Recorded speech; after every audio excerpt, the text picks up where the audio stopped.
ఇప్పుడు ఏపూరి సోమన్న క్లుప్తమైనటువంటి పాట మాట ఉంటుంది. క్లుప్తంగా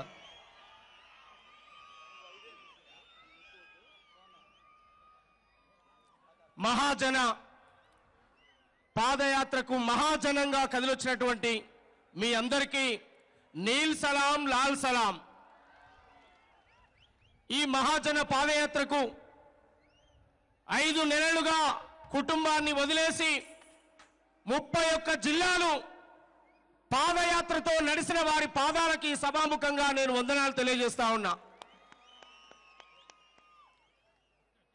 విప్లవ పోరాటాలకు పేరుగాంచిన కోటం బరిసెలందుకొని బరిలో ముందు నిలిసే సూర్యపేటం. మట్టి మనుషుల వెతలను కథలు రాసే వట్టి కోటం. భీమిరెడ్డి ఐలమ్మలు రగిలించిన పోరుబాటం. యుద్ధ గీతి సుద్దాల అడుగుల సవ్వడి ఆట. బండనుక బండని గర్జించే యాదగిరి పాఠం. ఏమని పాడాలి నేను ఈ పాట, ఎంతని చెప్పాలి గుండె గాయాల గోసం.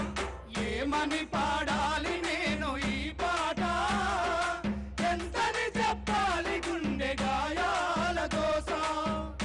చెరచబడ్డ కూలి తల్లి కన్నీటి వలపోత.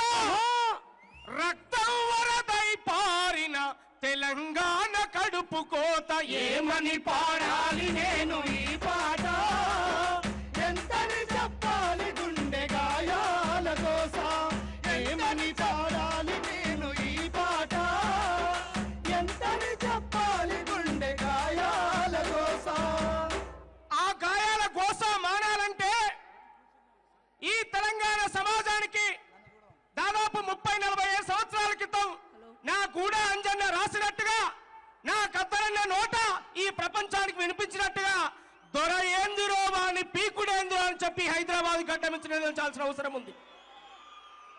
అది ఎందుకోసం అంటే వీరన్న చెప్పినట్టుగా సబ్బన్న జాతులకు సామాజిక న్యాయం, ఎవరి జనాభా ప్రాతిపాదికన వారికి వచ్చే న్యాయం కావాలి. 1200 మంది బిడ్డల బలిదానాలు దొర కుటుంబంలో, వారి త్యాగాలన్నీ మూటగట్టుకొని దొర కుటుంబంలో పెట్టుకున్నాడు. మిత్రులారా, అందుకోసమే అడుగుతున్నాం ఇవాళ. చదువుకున్నోళ్లకు కొలువునియామంటే, చదువుకున్నోళ్లకు కొలువునియామంటే గొర్రెనిస్తానంటుండే మన ముఖ్యమంత్రి. అనా నాకు 5 నిమిషాలు టైం ఇచ్చారు, దండం పెడితే ఇప్పటికి 3 అయినట్టుంది. 2 ఉన్నది. 2 నిమిషాల్లో కేసీఆర్ మీద 2 పాటలు పాడి దండం పెట్టి కూర్చుంటా. చదువుకున్నోళ్లకు కొలువులియామంటే బర్లనిస్తానంటుండే మన ముఖ్యమంత్రి. గొర్రెగాసి బతుకమండే మన కేసీఆర్. బడ్జెట్టులో వాట కేటాయించామంటే సభలు బంధు పెడతా ఉండే మన ముఖ్యమంత్రి. పిట్ట కథలు చెప్పుతుండే మన కేసీఆర్. ఇట్లాంటి ధర్నాలు రాస్తారోకలు ఉండవంటే అనుకున్నాం, అన్ని పరిష్కరిస్తారనుకున్నాం. కానీ ధర్నా చౌకులు ఎత్తేసేటువంటి ముఖ్యమంత్రి దొర కేసీఆర్. అందుకే నియంత పాలన కేసీఆర్ కు బుద్ధి చెప్పాలంటే మా రోజులు రావాలి. సబ్బండ జాతులు లీల్ లాల్ జెండాలు ఏకమై తెలంగాణలో మరో ప్రత్యేకమైన శక్తిగా ఎదగాలి. అట్లాంటి సాంస్కృతిక పోరాటం నడవాలి. అందుకే అంటున్నాం, చెప్పిన మాటలు చెప్పి చెప్పి పిట్ట కథలను అల్లినావయం. యాసను భాషను కాపీ కొట్టి పేద ప్రజలను ఊదరగొడితివి. మాట దత్తతల నరుక్కుంటేనే ముఖ్యమంత్రి గారు. మా దళితుల తలలను నరికినావయ కేసీఆర్ గారు. నీ మాటల గారడి మాయలు తెలిసే ముఖ్యమంత్రి గారు. అవి నీటి మూటలని తేలిపోయినాయి కేసీఆర్ సారు. ప్రాజెక్టుల రీడిజైన్ పేర కోట్లకు కోట్లు మింగుతున్నవు. అల్లునికెంత, బిడ్డకు ఎంత, కాంట్రాక్టర్ల కమిషన్ ఎంత. నువ్వు తెచ్చే నీళ్లను ఆపిందవరు ముఖ్యమంత్రి గారు. మేమడిగే ప్రశ్నకు జవాబు చెప్పు కేసీఆర్ గారు. ముఖ్యమంత్రి గారు, అవి నీటి మూటలు తేలిపోయినాయి కేసీఆర్ సారు. అవి నీటి మూటలు.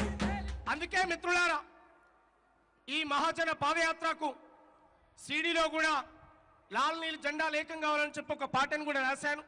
ఒక పల్లవి చరణం ఆ పాటను నేను పాడి వినిపించి నేను ముగిస్తాను.